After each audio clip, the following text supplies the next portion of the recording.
Business Club de France des entrepreneurs avec Michel Picot. Bienvenue dans le Business Club de France des entrepreneurs, une émission toute image, tout reportage aujourd'hui. Et allez, nous partons tout de suite pour le parc d'attractions Nigloland dans l'Aube qui a ouvert le 5 avril dernier. Et ce début de saison est plutôt encourageant avec une progression de 10% du nombre de visiteurs par rapport à l'an dernier sur la même période. Un reportage de Canal 32. Le premier bon bilan du parc d'attractions Nigloland, rouvert depuis le 5 avril, le site de loisirs de Dolencourt affiche une progression de 10% du nombre de visiteurs par rapport à l'an dernier sur la même période. La nouvelle saison a débuté par le printemps de Niglo jusqu'au 11 mai. Parmi les nouveautés qui visiblement séduisent cette année, la réhabilitation de l'hôtel des Pirates et du restaurant Erizo, ou encore la création du nouvel hôtel Cabaiana. Côté attraction, la ronde des canards s'est refait une beauté. Pour tenter de battre le record de 750 000 visiteurs en 2024, Niglo et Niglotte misent aussi sur la future maison de Niglo. De plus en plus nombreux, les visiteurs viennent également de plus en plus loin. Le premier bilan de la saison 2025 est très positif. On sent un vrai engouement autour du printemps de Niglo, qui est cette période qui a été créée il y a 3 ans, qui prend de plus en plus d'ampleur et qui plaît énormément aux clients. Et ça nous permet effectivement d'événementialiser ce début de saison. Et cette année, les visiteurs ont été au rendez-vous. Et on enregistre une hausse de fréquentation d'environ 10% depuis le début de saison. Donc c'est très favorable. On a aussi bénéficié d'une météo très favorable pour notre activité, donc on est très content. Ce qui est porteur, c'est les points forts de Nigloland en fait, qui font la différence maintenant par rapport à d'autres parcs d'attractions. Le cadre très vert, des attractions variées, peu d'attentes aux attractions sur cette période, un rapport qualité-prix qui est très bon à Nigloland et qui nous permet maintenant de nous démarquer vraiment de la concurrence. On a également des nouveautés puisque cette année on a inauguré Cabaiana, le nouvel hôtel de Nigloland, plus le nouveau restaurant Erizo. Ça nous a permis de beaucoup communiquer effectivement sur ces nouveautés. Et puis en nouveautés qui arrivent, on a également du coup la maison de Niglo qui ouvrira dans quelques semaines. Et puis une autre nouveauté qui est un petit peu différente, mais une grande aire de camping-car qui va pouvoir accueillir jusqu'à 80 camping-cars prochainement du coup à proximité du parc. Les temps changent, le réchauffement climatique aussi, et donc du vin en Bretagne. Oui, du vin blanc bio que je vous invite à découvrir dans ce reportage de TBO. On produira du vin dans 3 ans, à Ploubalay. Je m'installe à Camlaise. Sur les bords de Rance. 6 porteurs de projets de vignobles en Côte d'Armor se sont déplacés à Erquy chez Laurent Houzé. Et donc du coup là on est sur le gros lot gris, donc planté au mois d'avril. Et donc c'est pas si mal, hein. Ça part plutôt pas mal.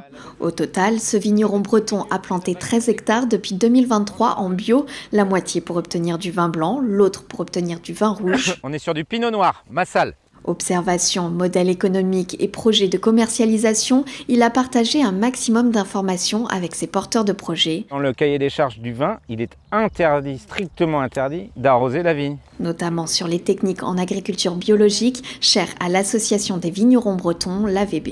Tous les 46 vignerons inscrits, 46 ou 47 vignerons inscrits à l'AVB sont tous en bio. Il faut continuer à partir tous en bio, c'est essentiel, d'anticiper, qu'on soit tous unis, qu'on s'entraide. Je préfère donner des conseils, encourager, mais c'est dur. Et voilà, c'est pour ça qu'il faut encourager, parce que c'est pas évident. Un retour d'expérience qui n'émousse pas l'enthousiasme de ses futurs vignerons bretons. Il va falloir un mental hors norme, je pense. Il n'hésite pas à mettre de l'argent sur la table. Moi, je ne sais pas comment je vais faire. Mais on va trouver une solution. C'est motivant. Grâce au réchauffement climatique, mon rêve va peut-être devenir une petite réalité. Dans ce vignoble, les premières vendanges auront lieu cet automne 2025 pour une commercialisation au printemps 2026. Et du coup, je fais la bénédiction du vignoble. Pour le coup, je suis plutôt superstitieux. Oui, avec un prêtre, ouais, tout à fait. En région parisienne, après avoir parcouru plus de 3,5 km sous terre, le tunnelier AWA a atteint récemment la gare en construction de Satori. La machine de 1800 tonnes a commencé à creuser depuis Guyancourt à l'été 2024. Son arrivée marque une avancée majeure dans les travaux du tronçon ouest de la ligne 18. Image spectaculaire dans son reportage de TV78.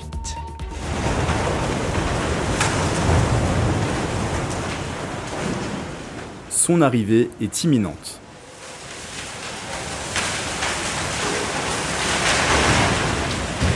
Awa, le nom donné au dernier tunnelier de la ligne 18, entre dans la future gare de Satori à Versailles, après avoir creusé en sous-sol pendant près d'1 an. Il a creusé un peu plus de 3,5 km à l'heure, avec un petit peu d'avance même. D'abord dans des argiles, après maintenant dans les sables de Fontainebleau. Il est passé aussi, ce qui était un moment technique important pour nous, sous les étangs de la Minière, sans aucun problème. Parti à l'été 2024 de Guyancourt, l'ouvrage de 1800 tonnes est environ à la moitié de son parcours de 6,7 km. D'ici 3 semaines, le tunnelier va commencer à creuser en direction du terminus de la ligne 18 à Versailles-Chantier, arrivée prévue au printemps-été 2026.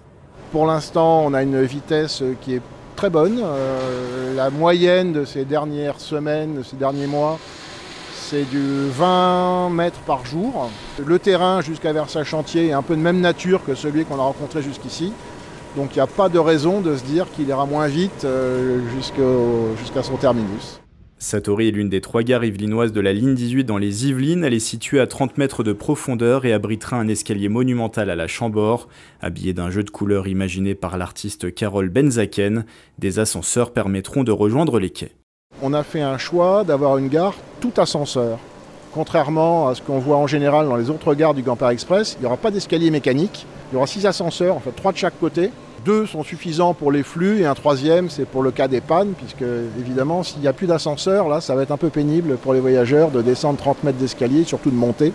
Les premiers trains de la ligne 18 circuleront dès la fin de l'année prochaine entre Massy-Palaiseau et Saclay. La mise en service totale jusque dans les Yvelines est prévue pour 2030.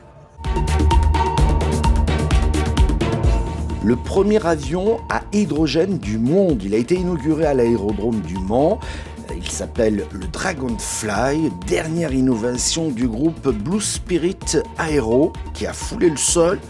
Pas de vol pour le moment, mais l'avenir de cet avion semble tout tracé. Un reportage d'Elisa Cribier de LMTV. Nous ne sommes pas à Hollywood, mais bien au Mans. Et la grande star du jour, c'est lui. Le Dragonfly, premier avion à hydrogène au monde, c'est le seul conçu autour d'une pile à combustible. Cela fait 30 ans qu'Olivier Savin travaille sur ce projet. L'utilisation de l'hydrogène rend l'avion vertueux, puisque l'hydrogène utilisé dans une pile à combustible ne crée que de l'électricité, de la chaleur dont on sait se débarrasser, et de l'eau. Donc c'est sans aucun dégât, dommage sur l'environnement. Mais pour le moment, l'oiseau n'a jamais quitté son nid terrestre. L'avion va subir une batterie de tests, et c'est en début d'année prochaine qu'il s'envolera pour la première fois. Pour le moment, le prototype offre 4 places, mais lorsque le Dragonfly sera certifié, il sera plus facile de développer des engins avec davantage de capacité. Une fois qu'on aura certifié un avion 4 places avec 12 pods et de la propulsion distribuée, ça sera nettement plus facile de certifier un avion avec 14 pods et de la propulsion distribuée. Une certification prévue d'ici 2 à 3 ans, suivie directement d'une mise en service. La prochaine étape, c'est le Bourget. La prochaine étape, ça sera aussi le village, bien sûr, hydrogène, mais surtout au moment de Le Mans Classique. Et puis l'objectif, c'est de voler dans les mois qui viennent. Et une fois que ça sera passé, et ces étapes-là seront passées, on va regarder à continuer notre projet avec les partenaires locaux. Faire décoller le projet localement, en faisant assembler l'avion ici, au Mans. Avec le Dragonfly et la voiture H24 Evo, la métropole veut devenir la pionnière en mobilité à hydrogène. Allez, pour terminer, l'atelier Corse Fruits et Légumes est une jeune entreprise qui se distingue par ses jus cosmétiques élaborés dans le respect de l'environnement.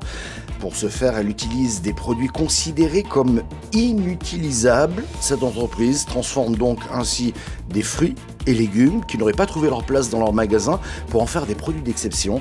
Vincent Marcadal, qui est le président de l'atelier Corse Fruits et Légumes.